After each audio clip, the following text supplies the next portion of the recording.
Hey y'all, it's Shanita from Ceaseless Pursuit, and I help high achieving Black Christian millennial women to get unstuck and stop self sabotaging. And today we're going to talk about how to know that you're over committed. Okay, ladies, so I get it. We all experience that temptation to be a Renaissance woman or a woman who wears many hats. But the cost of that is that you're not taking very good care of yourself, and that is a form of self sabotage.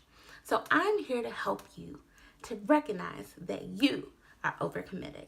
One telltale sign that you're overcommitted is if you are constantly running from obligation to obligation. Now, if you are going from place to place and you find that you have to sneak out early or you have to arrive to the next place late and try to blend in so no one knows that you came in a few minutes late, that's probably a telltale sign that you're overcommitted. You don't want to have to run from obligation to obligation with barely any time to breathe in between tasks.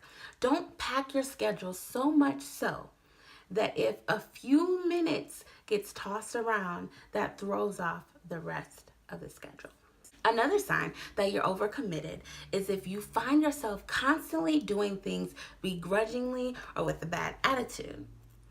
The Bible tells us that God wants us to be a cheerful giver. That's not just talking about our money, but it's also talking about our time, our energy, and our resources. So if you're constantly showing up to places like you don't want to be there, or you have to fake and pretend like you're actually happy to be a part of whatever it is that you're a part of, that's probably a telltale sign that you're overcommitted.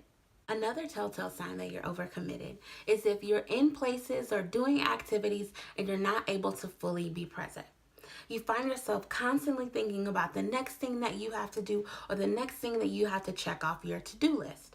When you're doing that, you're not able to fully enjoy the moment. You're overcommitted. Another sign that you're overcommitted is if you start to feel anxious about all of the different tasks that you have to do. Anxiety shows up as pain in our bodies. Anxiety can show up in sleep that's disturbed. It can show up in changes in our eating habits. Anxiety makes you have panic attacks. There's so many different ways that anxiety can show up. If you find yourself being really anxious about all of the things that you have to do, that is your body's warning sign that you are way overcommitted and it's time to take one of your obligations off of your plate. Okay, ladies, that's it. Until next time, continue to remain on your ceaseless pursuit of purpose, your God-given purpose, and don't let anything or anyone take you off course, not even yourself.